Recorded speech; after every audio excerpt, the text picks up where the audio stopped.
in? Yes, we're ready to go. Thank you. Oh, thank you. Yeah, appreciate it. Okay, for the record, my name is Dave Fiscum. I'm the current chair of the Oregon Government Ethics Commission. What we're going to do now is consider items in our executive session agenda which pertain to the Multnomah County School District 10J. We have 7, I think, persons involved in this who all have indicated they have waived confidentiality, and so they may appear together. And so we'll ask for your comments in a moment. Understand that eventually, when the time comes, our decisions will be made on each individual member of that 10J school district. Our process today, maybe you've heard about this, is going to be quickly 5-fold. 1, our investigator will make a report to us. 2nd, we'll have questions for him perchance. 3rd, we'll ask you to make comments to us. You can decide who speaks, whether all of you speak. In any event, each of you who speak will be held to a time limit of 3 minutes because of the length of our agenda today. When you reach that time, I will respectfully interrupt you and ask you to close as soon as you can. We may have questions for all of you together, and then we'll move toward a decision. So that said, the first step in our process with Investigator Josh Sullivan is to hear a report on this matter before us. Investigator, please proceed. Yes, thank you, Chair Fiscum and Commission. This is Investigator Josh Sullivan for the record. This is a set of complaints against the Gresham Barlow School District's board members. The complaint in this case alleges that the board made a final decision in executive session on November 6, 2024, when they chose not to investigate or take any further action on a complaint. During the preliminary review phase, the district refused to provide commission staff minutes and recordings of the executive session. The board's failure to cooperate in providing the required information so that the commission can conduct its responsibilities violates Oregon Public Meetings Law. Also, because the board refused to provide the executive session materials, commission staff could not determine whether the discussion in executive session was authorized by the cited executive session provisions, nor could it determine whether the board made a final decision. Based on the information available, there appears to be a substantial objective basis to believe that the board may have violated Oregon Public Meetings Law in making a final decision and exceeding the scope of the executive session. After the preliminary review period was complete, the district did provide commission staff minutes and recordings for the November 6th executive session. If this case moves to investigation, commission staff can review and consider the provided materials. The recommendation is to move this case to investigation. Thank you, Investigator. Appreciate the report. Colleagues on the commission, any questions for our investigator before we proceed? I have a question, Mr. Chair. Commissioner Thompson, please. This may be a more appropriate question for the respondent, so it won't hurt my feelings. But in the complaint that we have in our books, it says that they received a complaint, but there was no vote held to determine if investigation was warranted. If I complain about something, do they have to vote on everything? So that's where I'm struggling with this one is, we received your complaint. Yes, it was provided. If nobody moves to open an investigation, is that a violation? Yeah, we're not necessarily looking into whether the vote was appropriate or what their voting requirements were for their body, but just the fact that just trying to determine whether they made a final decision in an executive session. So we just didn't have the materials to determine that. Gotcha. But you do, but you think you do now? Yes, we should now. Okay, thank you. And Mr. Thompson, your comment, Investigator Sullivan, the materials that you were interested in did not come in a timely fashion based on the clock that exists in Oregon law governing our review. Is that right? Right. So after the preliminary review reports went out, then after that, I got the materials. Thank you. Appreciate it. Any other questions for our investigator or comments? Thank you, Commissioner Thompson. We'll proceed in a moment. The next step, gentlemen and ladies, if there are ladies in the room, is to hear comments from those who are appearing before us. What I'm going to do is, first of all, indicate that you don't all have to speak. Feel no obligation. That's an opportunity for you. I think I mentioned a moment ago that if I didn't, I will do so now. We'll try to hold you to 3 minutes each. because of the length of our agenda. And at the end of 3 minutes, I will respectfully interrupt you and ask you to reach closure as soon as possible. I also intend to go down the order of those persons appearing on my agenda. The first one is Chris Howitt. Chris, are you there?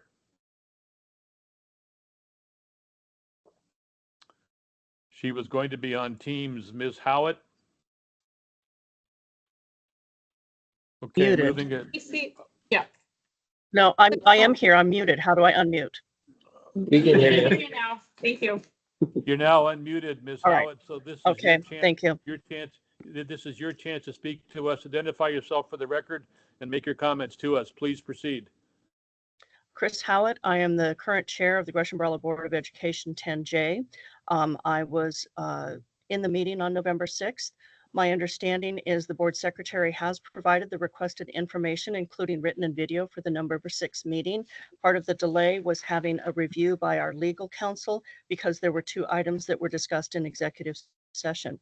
As board chair, I take notes and keep them until the final minutes are done, and then compare them when our executive assistant writes those notes as our final notes. I did not have any information in my notes that indicated we made a decision in executive session. The decision was made outside of executive session. I have been a board member for 25 years. I have been also sitting on the Oregon School Boards Association board for 18 of those. I am very aware of the limitations on executive sessions, have had extensive training on it, as well as presented material. The majority of our work is public and is our role as public officials. I feel that this decision, after we have further review of it, will find that we did not take a vote in executive session, and we did in fact follow through after we left executive session and took a vote legally within our public session. And I will conclude my comments at this point. Thank you. Our approach, ladies and gentlemen, is that we're going to hear from all of you who choose to speak to us, and after which you may have questions for you. I will turn next to Dr. Sean Ferens, if I'm saying your name right. Dr. Ferens, it's your turn when you're ready. Yeah, thank you. It's Farns, but my whole life has been Ferens, so it's all good. Yeah, my comments are very similar to Chris. We did, review the request. No decision was made in executive session. I think you could find that in the notes that our executive assistant submitted, as well as in the audible recording. And as Chris said, their delay was because we had 2 topics of discussion. It was not, us trying to skirt anything. It was trying to seek legal counsel on how to best submit what we need to submit. Thank you, Doctor. Next, we'll turn, if she is online, to Ms. Kathy Keithley, if I'm saying that right. Yes, that's great. Can you hear me? Please proceed. We can hear you. Great. Same comments as before.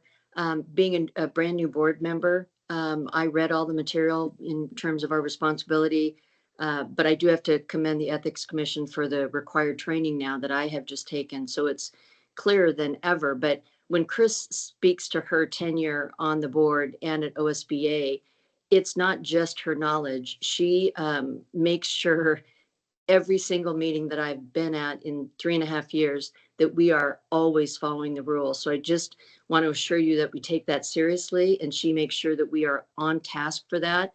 And I am absolutely confident that when you do hear the recording, that you will find that exact thing.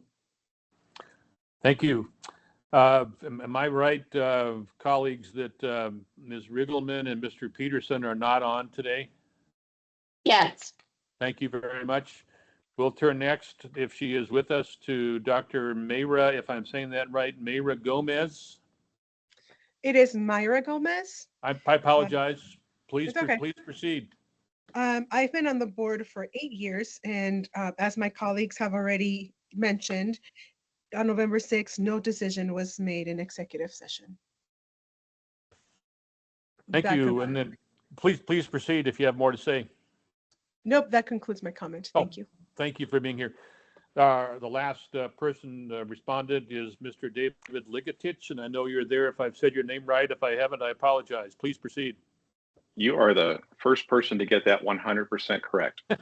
Thank you. I do not speak for the board as a whole. I do speak for myself, and no decision was made in executive session. On top of that, I have been harassed by Mr. Martin for a year and a half on almost a daily basis. I have never communicated with him or never spoken to him. All I did was a yay vote during his termination hearing, which was a public meeting. His harassment continues to this day, and I do believe this is part of his harassment. Thank you, sir. Are you through? I don't I mean am to done. stop you. Oh, Nope, thank you I very am much. done. Thank you for being here with us today. Commission colleagues, now is the time for us to ask any questions of those who've appeared before us today. Now is the time. If there are any questions, please raise your hand. Hearing and seeing none for the moment, the time now is for us as a commission to discuss what to do in this situation and eventually get a motion before us. So I'm happy for any discussion from my colleagues. The recommendation before us is, remind me, Investigator Sullivan, is to do what? Move this case to investigation. Thank you. If I could clarify one point. Please, Director, please. The reason we ask for minutes and recordings during the preliminary review is so that we can determine whether there are grounds where our recommendation might be dismissal or move to investigation. The problem here is because they were not provided to us for the end of those 60 days, we were left with recommending investigation.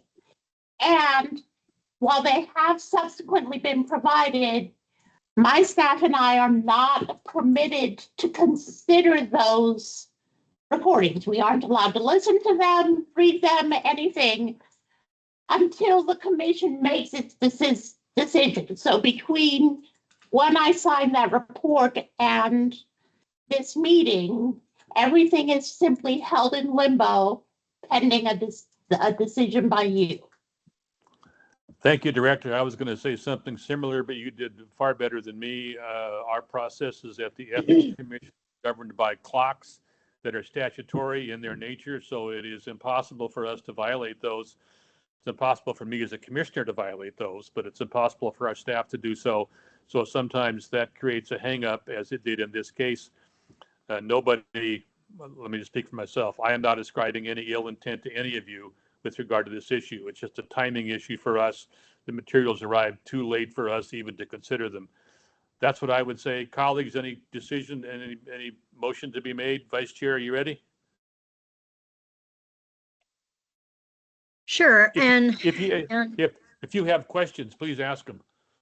Yeah, I'll just make a comment. I think it's unfortunate that the materials weren't provided within the timeline because we may be making a different motion here, but I think we have to move.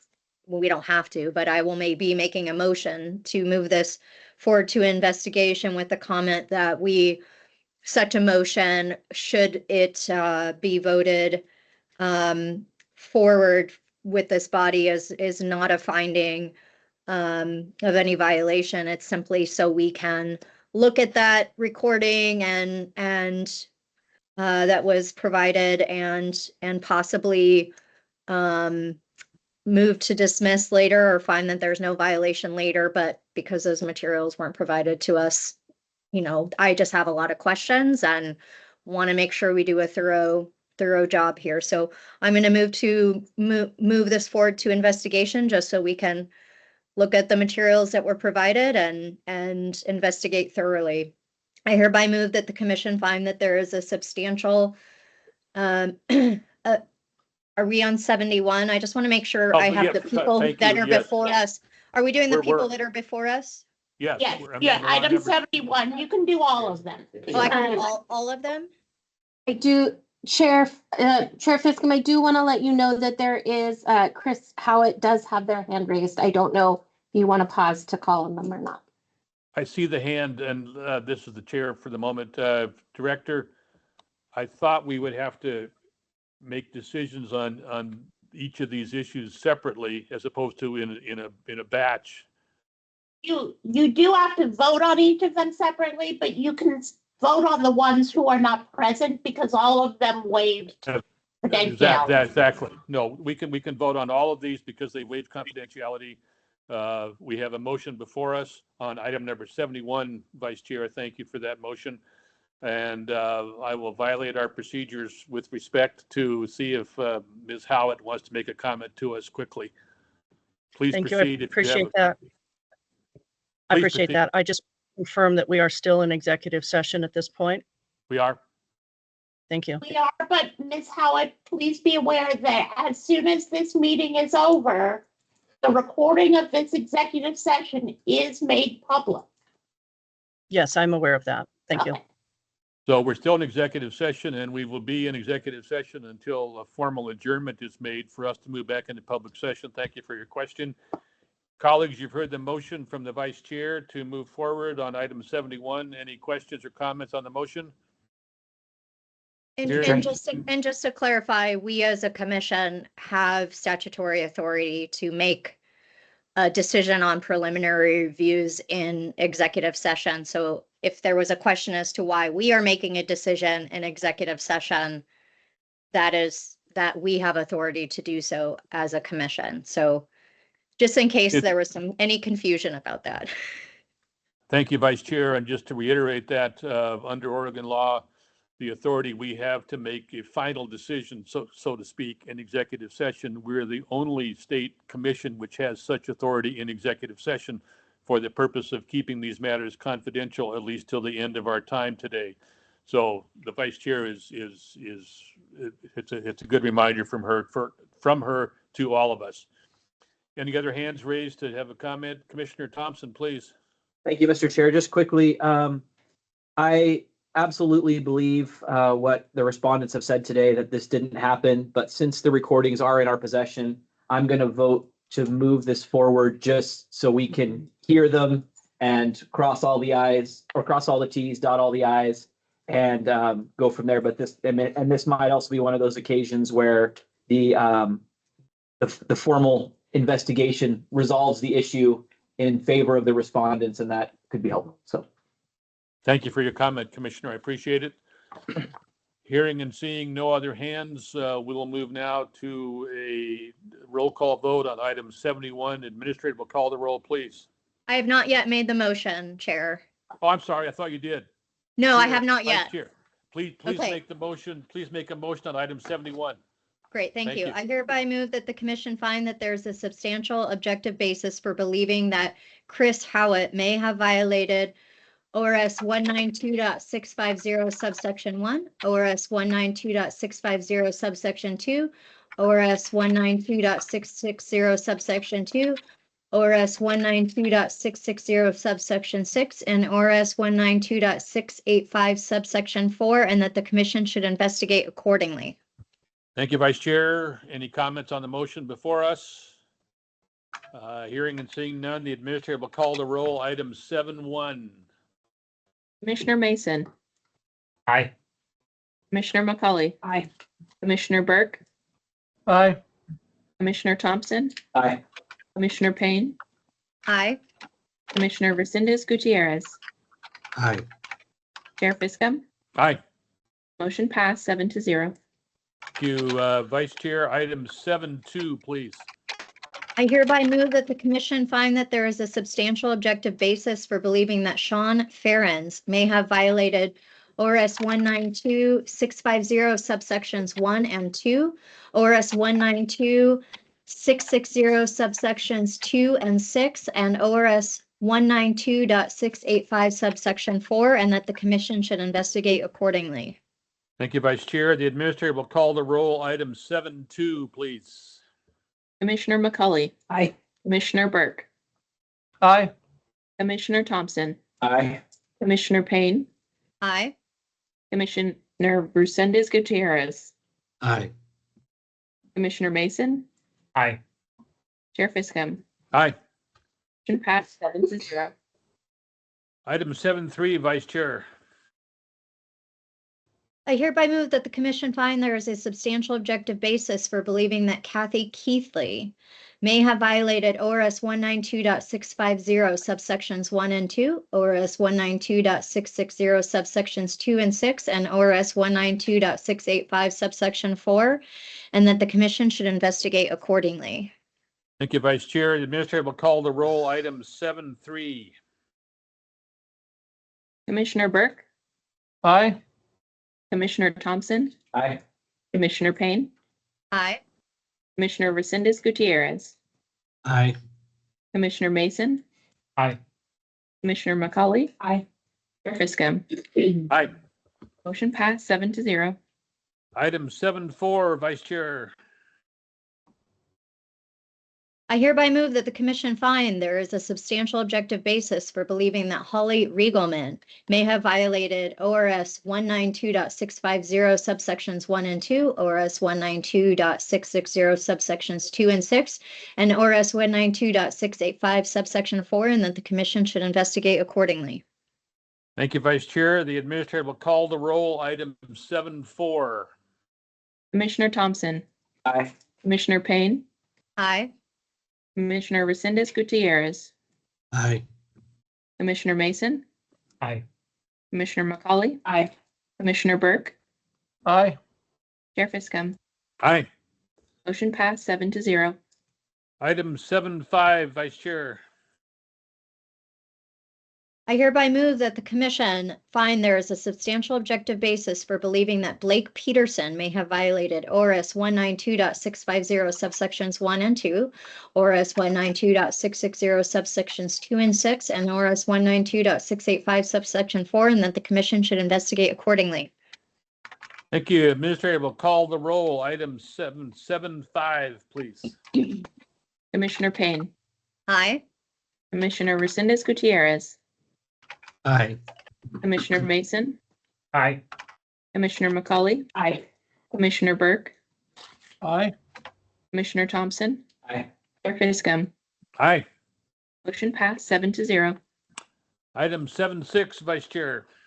I hereby move that the commission find there is a substantial objective basis for believing that Myra Gomez may have violated ORS 192.650 subsections 1 and 2, ORS 192.660 subsections 2 and 6, and ORS 192.685 subsection 4, and that the commission should investigate accordingly. Thank you, Vice Chair. The administrator will call the roll. Item 7.6, please. Commissioner Resendez Gutierrez, Aye. Commissioner Mason, Aye. Commissioner McCauley. Aye. Commissioner Burke, Aye. Commissioner Thompson, Aye. Commissioner Payne, Aye. Chair Fiscum. Aye. Motion passed 7-0. Item 7.7, Vice Chair. I hereby move that the commission find that there is a substantial objective basis for believing that David Ligatich may have violated ORS 192.650 subsections 1 and 2, ORS 192.660 subsections 2 and 6, and ORS 192.685 subsection 4, and that the commission should investigate accordingly. Thank you. The administrator will call the roll, please. Item 7.7. Commissioner Mason, Aye. Commissioner McCauley. Aye. Commissioner Burke, Aye. Commissioner Thompson, Aye. Commissioner Payne, Aye. Commissioner Resendez Gutierrez, Aye. Chair Fiscum. Aye. Motion passed 7-0. Thank you. To those who've appeared before us, you've seen what happened with regard to these issues.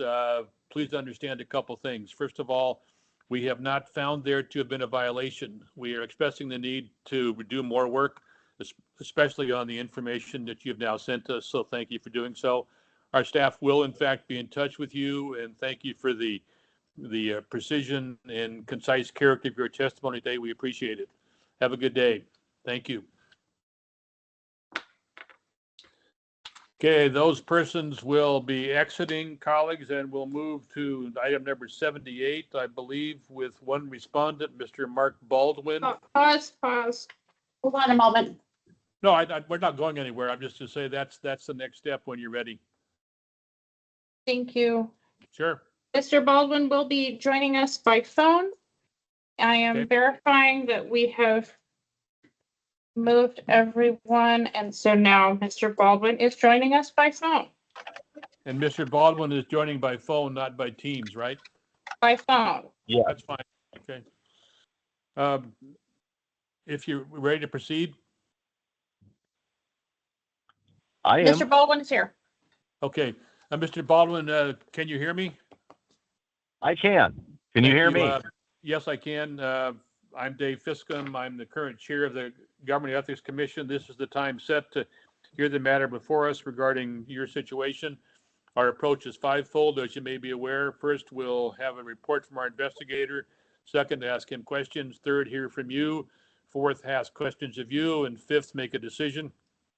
And you'll have a chance to speak to us in a few moments. The first step today is to hear a report from our investigator, Mr. Sullivan. Mr. Sullivan, please proceed with your report.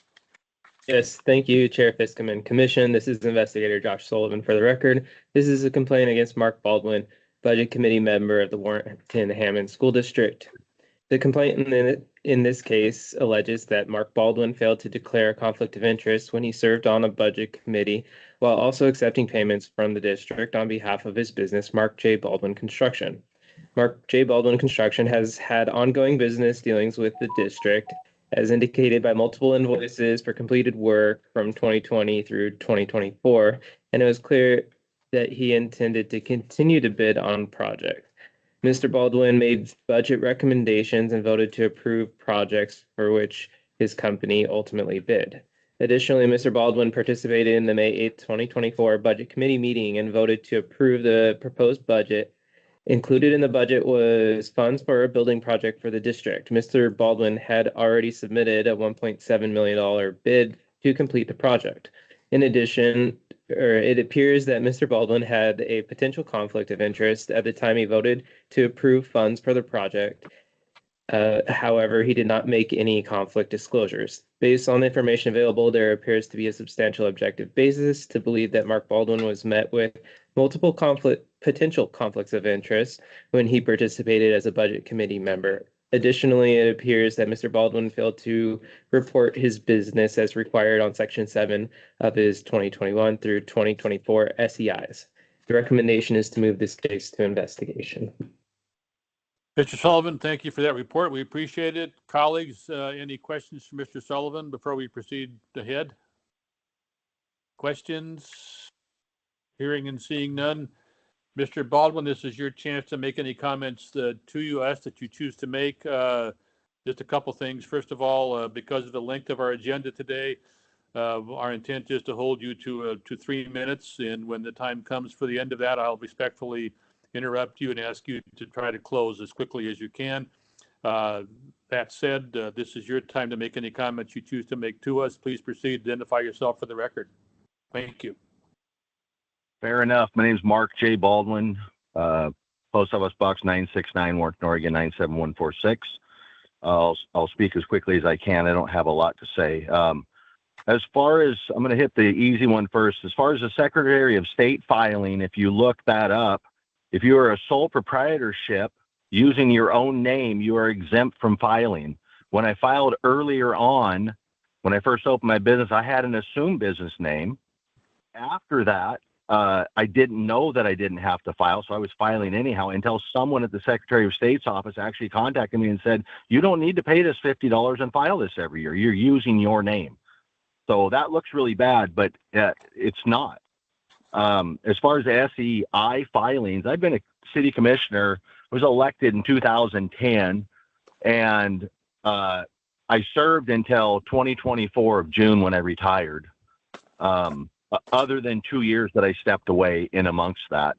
And I always filed my SEIs. I understood and I was informed by our city recorder that those were required. This is how you do it, yada, yada, yada. I'm not a career politician. I'm a contractor. I'm a dad. I'm a grandpa. I'm a baseball coach. I'm a donor in the city of Warrenton, and everybody knows me. I've been there 58 years. I never for a second thought as a volunteer budget committee member, which is hard to get anybody to volunteer anymore. So that's why I did it. Not because I had time. I have so much other going on, but it has to be done. There's 14 members on the budget committee. 7 board members, 7 volunteer committee members. We usually meet twice a year. There's no numbers changed on any of these budgets. It's take it or leave it. You vote yes or you vote no. So to say that I made budget recommendations, I didn't. I voted yes with 13 other people. It was a 14-0 vote. And I've worked for that district since 2008. This report makes it sound like I just started this when I became a budget member. I've been working for my school district over half of my life, adult working life, excuse me. If I was to cut my finger, I'd bleed purple. Warrenton is my town. I've lived in the same house for 39 years. The only other house I've lived in is my folks, which is about a quarter mile away. Everyone there knew Mark J. Baldwin Construction bid the project. It was an open public bid project. 13 contractors showed up. 2 of us turned in bids, and it was on a scoring system. I'm the only contractor that actually gave them a number. The other guy just said, I'd love to work for you. I don't have to be on the budget committee to get jobs there because my business is proactive. We're reactive. We donate to the projects. It's my town. I want to do what I can in my town. And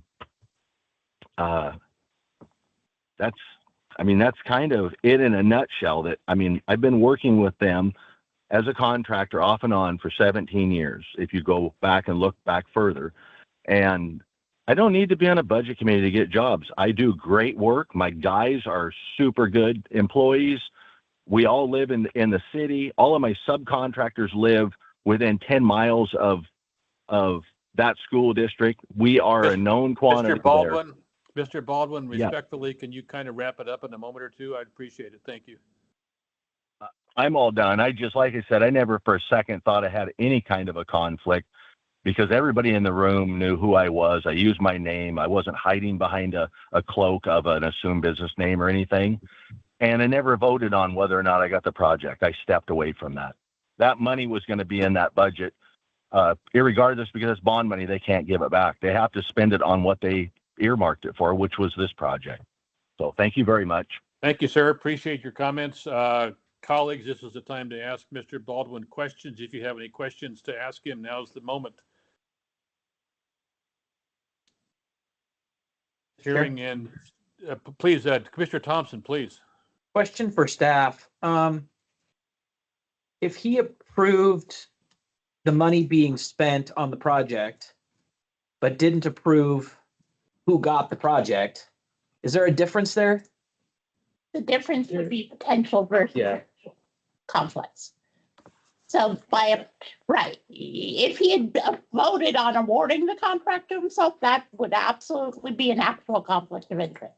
But the problem here is he's voting on a budget that includes money that might come his way, given that this whole project was already part of the budget.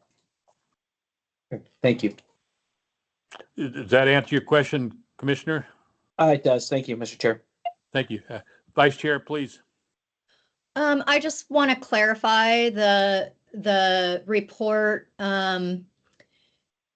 has a finding earlier in it that or a recommendation that there is no prohibited use of office. And then on page 684, line 13, there's a contradictory recommendation that he may have violated prohibited use of office. I think that's a typo, but I just want to make sure because the ultimate recommendation is that we should move to investigate violations of conflict of interest statute and SCI violation. So to clarify, I think that's a typo in line 13 that there was a prohibited use of office. Is that correct? Yes. Thank you, Vice Chair, Director, Mr. Sullivan, either one, please. Yes, that you are correct. I think that was a typo. The 2 statutes that we recommend moving forward on are the conflict and the SEI. Thank you for that clarification. Thank you, Vice Chair. I have a quick question for the director or somebody. If I'm a member of the Budget Committee and I vote to approve a budget and there's money in there, I'm a contractor like Mr. Baldwin is, but let's just use a hypothetical for the moment, and the money might go to me, but there's no assurance that it will go to me. It might go somewhere else.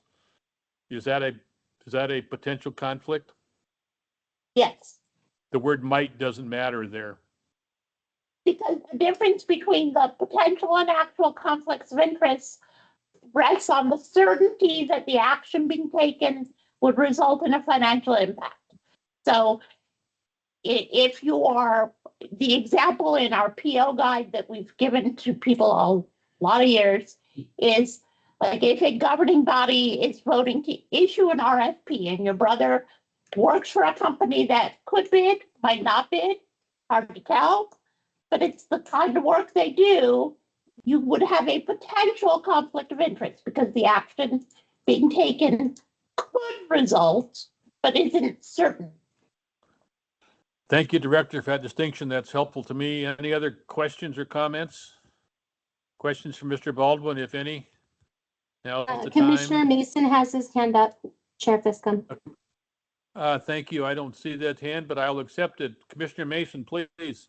Hey, Chair, this is just a point, I think of concern for me. I served on the budget committee for the city of Hillsborough for 8 years and understand how that process works. And I don't think, I mean, going back to some of our earlier conversations about technical violations and of the sort, I don't think I would ever vote to move this to investigation. Just my understanding of how a budget, especially if you're a citizen member of the budget committee and how that works. I understand what the executive director just stated on the potential conflict, but there's no violation in my opinion here that I would, vote to support. So just putting that out there. I think we should dismiss this. Thanks. Thank you, Commissioner. Any other comments? Colleagues? Looking for someone who's willing to make a motion on this matter, that said. Commissioner Mason? Mr. Chair, I move that there is not sufficient evidence to proceed and that we dismiss. You've heard the motion before us, which is to dismiss based on insufficient evidence. Let's just, any Is that questions? on both violations or just the conflict of interest violation? Could you clarify your motion, Commissioner Burke? For the purpose of discussion, I'll say both.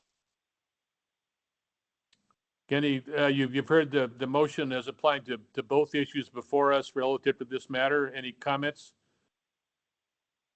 I think that distinction is helpful because it's one thing on the potential violation of a budget committee member. It's another for an SEI omission.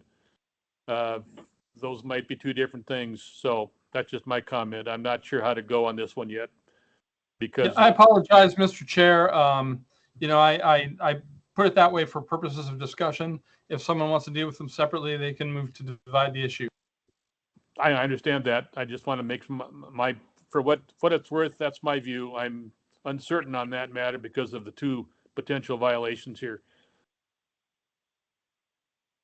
Any other comments, colleagues? Hearing Mr. for Chair. the moment, please, who wants to speak? Commissioner Thompson, since we're in the whole parliamentary procedure realm now, Yeah. and no one's made this motion in a while, I move to divide the question. Wow. Thank you. I think for the motion. So, under procedures, what's the next step, experts? So, Director? Chair Fiscom, we would need a motion on the conflict of interest violation and a separate motion on the SEI violations. So we don't vote on Commissioner Thompson's motion to divide. We then vote separately, is what you're saying. Yeah. You don't Is need to that right? vote on, Thank you goodness, 'cause I was gonna withdraw that. don't need to vote on the motion to decide. You simply would need to have Commissioner Burke withdraw his original motion and then have someone submit two separate motions. Yes, Mr. Chair, with that instruction, I will withdraw my motion with apologies for mucking up the work. I find you guilty, Commissioner Burke. I'm sorry. Okay, well, I'm not ready. We're not ready for a motion. the most likely motion would be to separate these to two different motions. Is that possible, Director? You don't need to do a motion to separate them. You could simply have someone do a motion Right. on 244-120. Yes. Looking for a motion. I will first make a motion on the economic interest, because I think that might be a more simple one, and I'm looking for which statute that is. It's the 2440502. 608. Wait. Oh, 244060. Yes. Okay, I'm going to make a motion to, okay. First I get, okay. Okay, wait, hold on. You're doing great. You have to read a lot of motions today, so.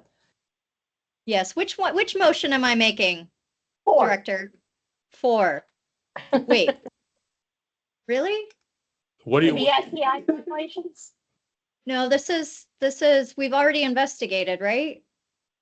No, this is in preliminary review.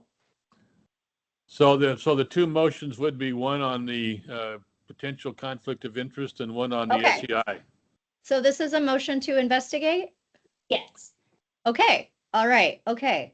I got it. Okay, thank you. Okay. Oh, man, this has been a long day. Okay. So I hereby move that the commission find that there is a substantial objective basis for believing that Mark Baldwin may have violated ORS 244.0608 and that the commission should investigate accordingly. You've heard the motion, colleagues. Questions for the maker of the motion or for general purposes? Hearing and seeing none, the administrator will call the roll on the motion, making sure that the records are accurate with regard to the motion and the citation that's at stake. Commissioner McCauley. Aye. Commissioner Burke. Commissioner Burke. I'm sorry, I was muted. Aye. Commissioner Thompson. Aye. Commissioner Payne. Aye. Commissioner Mason. Aye. Chair Fiscom. Aye. Motion passed 6-0 with 1 abstention. Thank you. Looking for a second motion. I'm going to defer. I don't blame you. Thank you very much for all your work this morning and afternoon. I'll do the honors. Commissioner Mason, please. Yep, I'll move to that we dismiss the potential violation of ORS 244.120 subsection 2 in the case of Mr. Baldwin. Thank you, Commissioner. You've heard the motion. You ready for the vote, colleagues? Having heard the motion, I'll ask the administrator to call the roll on that specific motion relative to number 78. Commissioner McCauley. Aye. Commissioner Burke. Aye. Commissioner Thompson. Aye. Commissioner Payne. Aye. Commissioner Mason. Aye. Chair Fiscom. Aye. Motion passed 6-0 with 1 abstention. Thank you. Mr. Baldwin, thank you for your appearance today with us, for your patience in dealing with us today.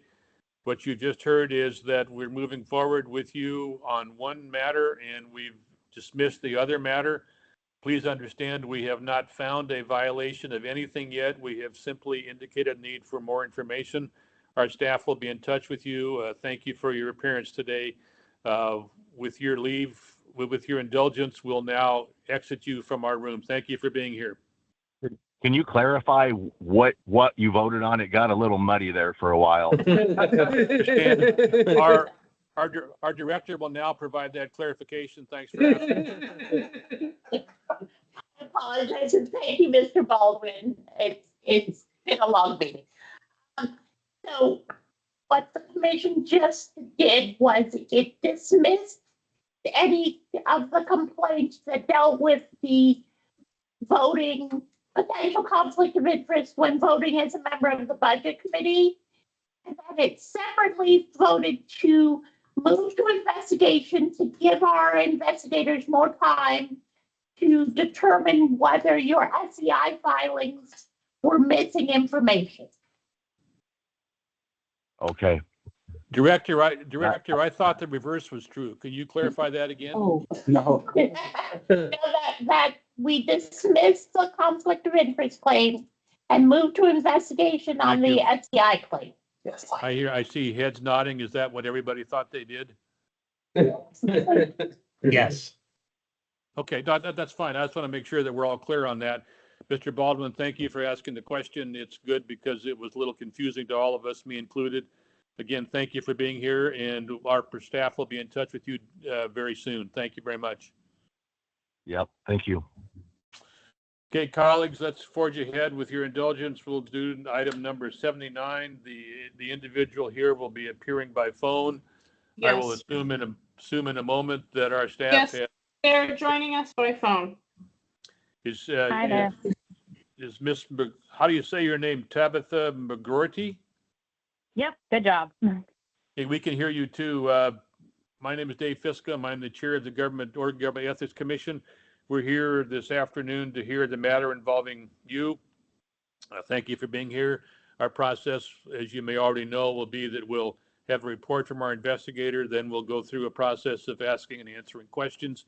Eventually, we'll make a decision in a 5-part process that we consider on all such matters. Thank you for being here. The first step will be a report from our investigator, Lyon Gallagher. Ms. Gallagher, please proceed. Thank you, Chair Fiscum and Commissioners. This is Lyon Gallagher for the record. Agenda item 79 in your meeting books is a preliminary review for Tabitha McGroarty, school board member for the Warrington-Hammond School District. The complaint alleges that Tabitha McGroarty may have violated Oregon ethics laws by failing to disclose a conflict of interest during multiple school board meetings and use their position for a personal gain of a business with which they are associated, McGroarty Electric Company. Based on the information in this preliminary review, it does not appear that Tabitha McGroarty used or attempted to use their position to influence the district's utilization of McGroarty Electric as a vendor on small electrical service jobs. It also does not appear that Tabitha McGroarty was met with an actual conflict of interest while participating in monthly school board meetings, as there was no action taken during these meetings regarding the discussion or approval of payments to McGroarty Electric. However, it does appear that Tabitha McGroarty may have been met with a potential conflict of interest when participating in budget committee meetings when they voted to approve the 24-25 annual budget, as the funding in this budget could be, and subsequently was, used to pay McGroarty Electric for work performed for the school district. Tabitha McGroarty does not appear to have made any public announcement of a potential conflict of interest in any of these annual budget meetings. Based on the information available in the preliminary review, there does not appear to be a substantial basis to believe that Tabitha McGroarty was met with an actual conflict of interest or engaged in prohibited use of office. But there is a substantial objective basis to believe that Tabitha McGroarty had a potential conflict of interest that was not disclosed during the budget adoption process. As such, the recommendation in your books is to investigate whether Tabitha McGroarty may have violated ORS 244120 subsection 2A. Thank you, investigator. Questions for the investigator based on the report you've just heard? Colleagues, any questions? For the moment, unless there's a hand I don't see, hearing and seeing none, Ms. McGroarty, this is your time to make any comments to us that you choose to make. Please understand that we're holding those who appear before us today to a 3-minute time limit for their testimony. When you reach that time, if you do reach that time, I'll respectfully interrupt you and ask you to close as soon as you can. That said, please proceed, make any comments to us you choose to make. Identify yourself for the record. Please proceed. My name is Tabitha McGroarty, and I just have a quick little letter that I'm going to try and read without getting emotional. Thank you, board members. for giving me the opportunity to address this matter in a more personal way. First and foremost, I want to acknowledge how much my husband and I have invested in building our small business in our hometown. I am so sorry. We have worked hard to establish it, and it is disheartening to feel as though we are now being unfairly targeted as a part of a broader effort to continuously undermine our school board members. To be clear, I do not believe I intentionally did anything wrong. As many of you may know, starting and running a business is a complex process and things often move quickly. At no point did I consider that my position on our school board would provide any advantage to our company. My husband has been doing electrical work for the district for well over a decade. I don't believe I have ever discussed my husband and I's business with the board. That said, I now understand that moving forward, I should declare a possible conflict of interest when discussing and voting on the annual school budget. I fully acknowledge and respect the importance of transparency in these matters. What I find the most concerning is the timing of this complaint. After all this time, it is now being raised in what appears to be an effort to discredit or retaliate against our school board. Unfortunately, I worry about the broader repercussions of this, both for my husband's small business, as the complainant frequently blasts our school board and its members on social media, which I suspect she will do, and for the integrity of this board as a whole. I worry that our ongoing struggle with this family will possibly impact our small business and risk losing some current and future board members. I appreciate your time and consideration as I navigate this situation, and I remain committed to serving our board with honesty and integrity. Thank you. Thank you for your comments. We appreciate the sensitive nature of this, and so thank you for being with us and for your patience with our schedule today. Colleagues, this is the time for you to ask any questions you choose to ask of Ms. McGorty. I'm looking for hands on that question of questions for our respondent. Hearing and seeing none for the moment, the question now arises for us about what to do on this matter. I'm happy for any discussion on that to occur from commissioners. Any instincts about how to proceed? The staff recommendation is, in fact, to investigate, as you already know. I would have a quick, not just to fill in time, but to assure Ms. McGorty that if we happen to go that direction, please understand that that does not constitute a decision by us that there's been an ethical violation of any kind. It's only a need for more information if we go that direction, and I'm waiting to see what my colleagues will do in that regard, as well as what I will do. So thank you for your appearance today. Colleagues, how do you want to proceed today? You ready for a motion?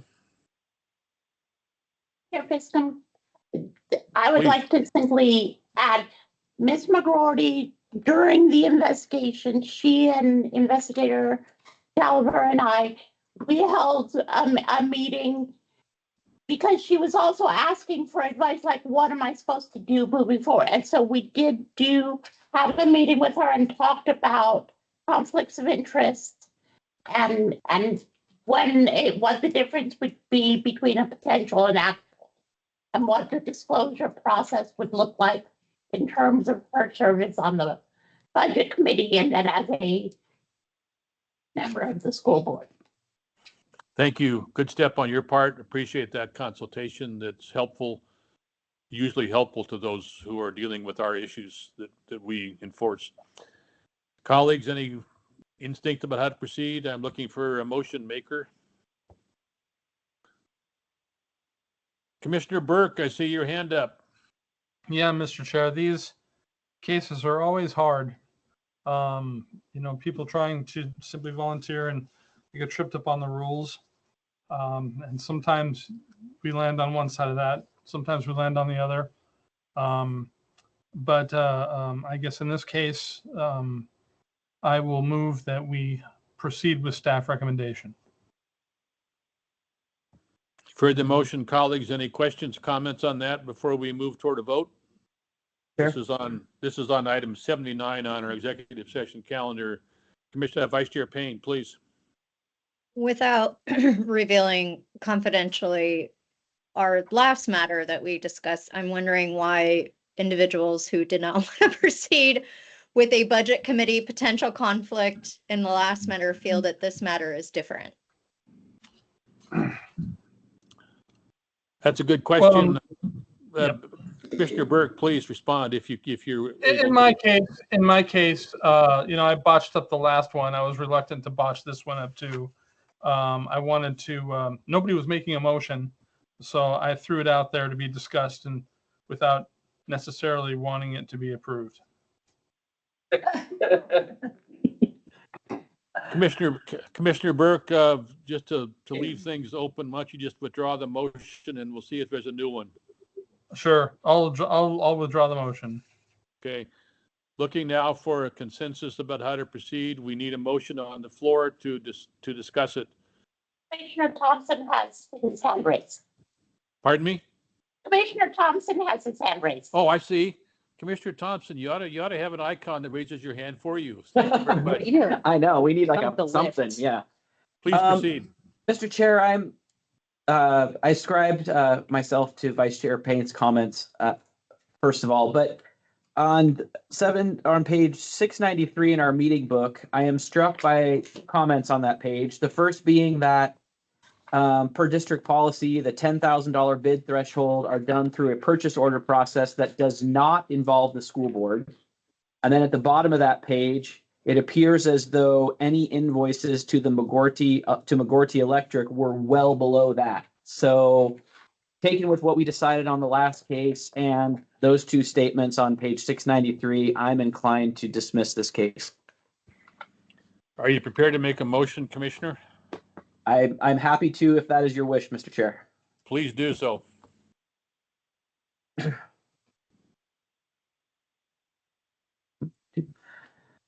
Mr. Chair, I move the commission find that the complaint information available during preliminary review appears to be insufficient to constitute a substantial objective basis for believing that Tabitha McGorty has violated provisions of Oregon government ethics law or warrant further review, and that this complaint be dismissed. Thank you, Commissioner. Any comments on the motion now before us? Chair Fiskum, could you specify violated 244-120 subsection 2? And in my motion, when I say government ethics law, I am talking about ORS 244.120 sub 2. Thank you. The motion stands as revised by Commissioner Thompson. Any questions on the motion? Hearing and seeing none, the administrator will call the roll pertaining to item 7.9. Commissioner Burke, Aye. Commissioner Thompson, Aye. Commissioner Payne, Aye. Commissioner Mason, Aye. Commissioner McCully. Aye. Chair Fiskum. Aye. Motion passed 6-0 with one abstention. Thank you, colleagues. Ms. McGurty, the item that pertains to you on our agenda has now been dismissed. Thank you for your patience and your appearance today, and thank you for your comments. We appreciate your diligence. Thank you for the time. Sure. Okay, colleagues, we're forging ahead. I want to finish the executive session agenda in a few moments before we decide to another bio break necessary. We'll be dealing with items 80 through 88. Nobody is appearing on those matters. Chair And Fiskum, what? I'm sorry to interrupt. We actually have two Michelles in the waiting room currently. One, we are fairly certain is not a respondent, but the other one we're not entirely sure because they do not give their last name. So it is up to you whether you would like us to bring them in to find out who they actually are. Because Please they bring may, them. they may We be do have, item 84. Right. yeah, we do have one Michelle in this next batch of items where everybody has waived confidentiality, and will be a recommendation from staff before us soon. But just for sake of the argument, find out who they are, please. Thank you. Thank you. Okay, so Bring in the first one, yeah.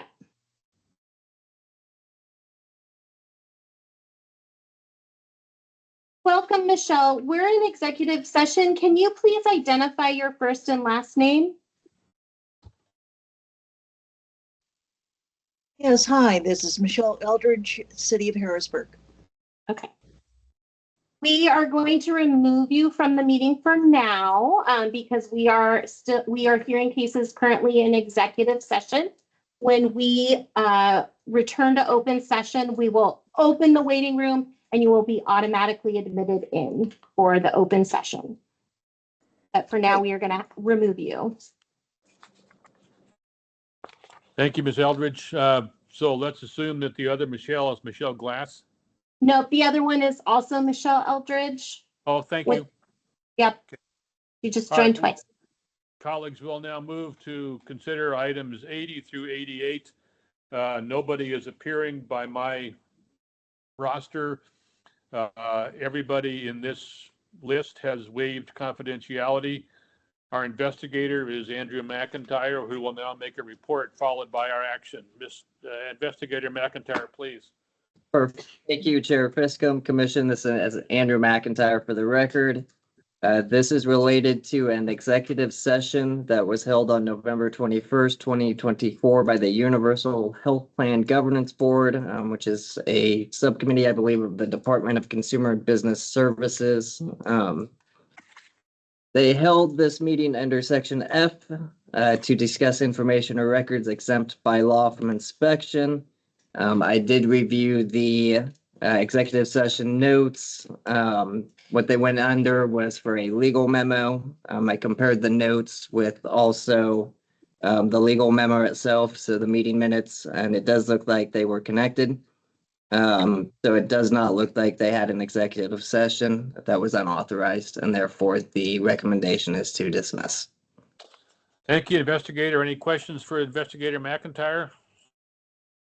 Hearing and seeing none, let's proceed through these items in a workmanlike fashion.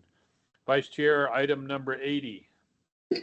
I move the commission find that the complaint and information available during preliminary review appears to be insufficient to constitute a substantial objective basis for believing that Helen Belanca has violated ORS 192.660 subsection 2 or warrant further review, and that this complaint be dismissed.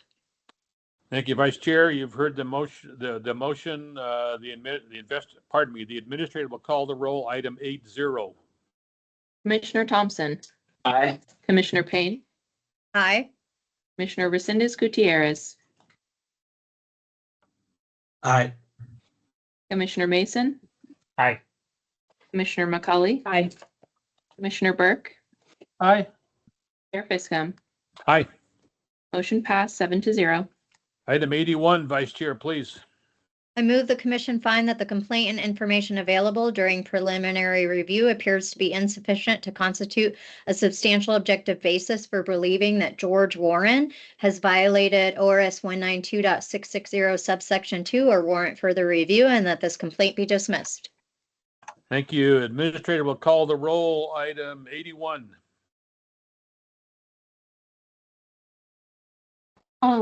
So I want to make a note real quick. The individual's name on this case is actually Warren George. I don't know if that is necessary in the motion or whatnot. I wasn't aware of that at the time of the report. It just got mixed up in terms of the first and the last name. Thank you. I amend my motion on matter 81 to apply to Warren George. Thank you, Vice Chair. The motion stands as corrected. The administrator will call the roll. Item 81. Commissioner Payne. Aye. Commissioner Resendez Gutierrez. Aye. Commissioner Mason. Aye. Commissioner McCauley. Aye. Commissioner Burke. Aye. Commissioner Thompson. Aye. Chair Fiscum. Aye. Motion passed 7-0. Thank you. Item 82, Vice Chair, please. I move the commission find that the complaint and information available during preliminary review appears to be insufficient to constitute a substantial objective basis for believing Amy Fellows has violated ORS 192.660 subsection 2 or warrant further review, and that this complaint be dismissed. The administrator will call the roll. Item 82. Commissioner Resendez Gutierrez. Aye. Commissioner Mason. Aye. Commissioner McCauley. Aye. Commissioner Burke. Aye. Commissioner Thompson. Aye. Commissioner Payne. Aye. Chair Fiscum. Aye. Motion passed 7-0. Thank you. Item 83, Vice Chair. I move the commission find that the complaint and information available during preliminary review appears to be insufficient to constitute a substantial objective basis for believing that Cheryl Ramirez has violated ORS 192.660 subsection 2 or warrant further review, and that this complaint be dismissed. Thank you. Administrator will call the roll. Item 83, please. Commissioner Mason. Aye. Commissioner McCully. Aye. Commissioner Burke. Aye. Commissioner Thompson. Aye. Commissioner Payne. Aye. Commissioner Resendez Gutierrez. Aye. Chair Fiscum. Aye. Motion passed 7-0. Thank you. Item 84, Vice Chair, please. I move the commission find that the complaint and information available during preliminary review appears to be insufficient to constitute a substantial objective basis for believing that Michelle Glass has violated ORS 192.660 subsection 2 or warrant further review, and that this complaint be dismissed. Thank you. Administrator will call the roll. Item 84. Commissioner McCully. Aye. Commissioner Burke. Aye. Commissioner Thompson. Aye. Commissioner Payne. Aye. Commissioner Resendez Gutierrez. Aye. Commissioner Mason. Aye. Chair Fiscum. Aye. Motion passed 7-0. Number 85, Vice Chair. I move the commission find that the complaint and information available during preliminary review appears to be insufficient to constitute a substantial objective basis for believing Bruce Goldberg has violated ORS 192.660 subsection 2 or warrant further review, and that this complaint be dismissed.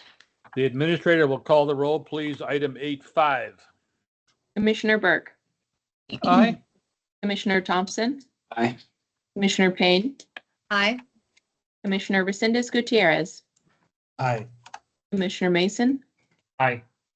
Commissioner McCully. Aye. Chair Fiscum. Aye. Motion passed 7-0. Number 86, Vice Chair. I move the commission find that the complaint and information available during preliminary review appears to be insufficient to constitute a substantial objective basis for believing that Chen Hua Qi has violated provisions in ORS 192.660 subsection 2 or warrant further review, and that this complaint be dismissed. Thank you. The administrator will call the roll. Item 86. Commissioner Thompson. Aye. Commissioner Payne. Aye. Commissioner Resendez Gutierrez. Aye. Commissioner Mason. Aye. Commissioner McCully. Aye. Commissioner Burke. Aye. Chair Fiscum. Aye. Motion passed 7-0. Number 87, Vice Chair. I move the commission find that the complaint and information available during preliminary review appears to be insufficient to constitute a substantial objective basis for believing that Deborah Diaz has violated ORS 192.660 subsection 2 or warrant further review, and that this complaint be dismissed. Thank you. Administrator will call the roll. Item 87, please. Commissioner Payne. Aye. Commissioner Resendez Gutierrez. Aye. Commissioner Mason. Aye. Commissioner McCully. Aye. Commissioner Burke. Aye. Commissioner Thompson. Aye. Chair Fiscum. Aye. Motion passed 7-0. And number 88, Vice Chair. I move the commission find that the complaint and information available during preliminary review appears to be insufficient to constitute a substantial objective basis for believing that Judy Richardson has violated provisions in ORS 192.660 subsection 2 or warrant further review, and that this complaint be dismissed. Administrator will call the roll. Item 88, please. Commissioner Resendez Gutierrez. Aye. Commissioner Mason. Aye. Commissioner McCully. Aye. Commissioner Burke. Aye. Commissioner Thompson. Aye. Commissioner Payne. Aye. Chair Fiscum. Aye. Motion passed 7-0. Okay, colleagues, last and surely not least, number 89, the respondent, Nicholas Smith, is not appearing today. A report will be given by our investigator, Lyon Gallagher. Please. Yes, thank you, Chair Fiscum and Commissioners. This is Investigator Lyon Gallagher for the record. Agenda item 89 is a preliminary review report for Nicholas Smith, who at the time of this report was a city councilor and is now the current mayor for the city of Crestwell. This report covers two cases for separate complaints filed by the same complainant. Both complaints allege that Nicholas Smith had conflicts of interest and engaged in a prohibited use of office while campaigning for city mayor because Councilor Smith's official city government email address was used in campaign communications on social media and in email responses.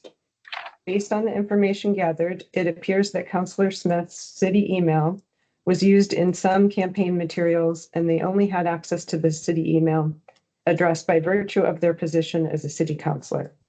However, using the city's email address does not appear to provide any financial benefit.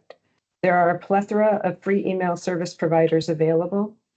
Therefore, Councilor Smith did not appear to avoid a financial detriment by using the city email address for personal or campaign reasons.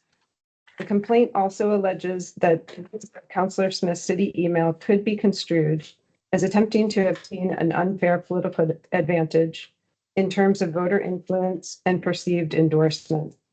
Both the conflict of interest and prohibited use of office statutes focus on financial impacts, not political gains. Unfair political advantages are not addressed by the statutes of ORS Chapter 244. There does not appear to be a substantial objective basis to believe that Nicholas Smith violated either the conflict of interest or prohibited use of office provisions. As such, the recommendation in this report is to dismiss both of the complaints. Chair Fiscum, I just want to note that Nicholas Smith couldn't attend today. However, they did submit a response they wanted read into the record. So I'm happy to do so with your permission at a point when you approve. Your call. Please proceed. Sure. So Nicholas Smith states, I do wish the report reflected that I was very cooperative and provided proof of potential infractions in a way that stood out more. I provided evidence to the investigator, and after the second complaint, I provided more evidence that I found after the fact. Thank you. Colleagues, you've heard the report. Any questions? I'm ready for a motion. Vice Chair, please. Before you make a motion, I would clarify, we need two separate motions, one for each of the complaint numbers. Thank you. Vice Chair, you've heard that. Two motions.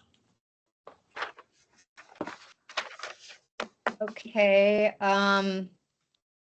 so I have to make the motions separately, one at a time, and we vote on them one at a time? Yeah. Yes. Okay, and so I assume that the statutes are in order of the case numbers? All statutes applied to both cases. So Okay. motions would be identical, just identify for complaint number 24540. I hereby move. Okay, thank you. I move the commission find that the complaint and information available during preliminary review appears to be insufficient to constitute a substantial objective basis for believing that Nicholas Smith in case number 24-450 ELG has violated provisions ORS 244.120 subsection 2 and ORS 244.040 subsection 1 or warrant further review, and that this complaint be dismissed. Thank I would you. just clarify the numbers got transposed. So it's complaint number 24-540 ELG. What you mean after this entire day, I'm starting to have dyslexia? Shocker. With all due respect to our vice chair, we now have an actual motion before us. With that clarification, I presume there's not much discussion, if at all. Hearing and seeing none, the administrator will call the roll related to that motion pertaining to 24-540 ELG. Please proceed, Administrator. Commissioner Burke. Aye. Commissioner Thompson. Aye. Commissioner Payne. Aye. Commissioner Resendez Gutierrez. Aye. Commissioner Mason. Aye. Commissioner McCully. Aye. Chair Fiscum. Aye. Motion passed 7-0. Vice Chair, your turn again. I move the commission find that the complaint and information available during preliminary review appears to be insufficient to constitute a substantial objective basis for believing that Nicholas Smith in case number 24-628 ELG has violated provisions in ORS 244.120 subsection 2 and ORS 244.040 subsection 1 or warrant further review, and that this complaint be dismissed. Thank you, Vice Chair. The administrator will call the roll on that motion pertaining to whatever she said, which is 24-628 ELG. Commissioner Mason, Aye. Commissioner McCully, Aye. Commissioner Burke, Aye. Commissioner Thompson, Aye. Commissioner Payne, Aye. Commissioner Resendez Gutierrez, Aye. Chair Fiscom. Aye. Motion passed 7-0. Colleagues, I won't adjourn it formally yet, just to make sure that we have covered all the items in the executive session scheduled for today. Director, is that accurate? Yes. Okay, in a moment, we'll adjourn to public session and decide if we want to have a bio break before we tackle the last items on the public session agenda. For the record, whatever this is worth, it's 2:00 in the afternoon.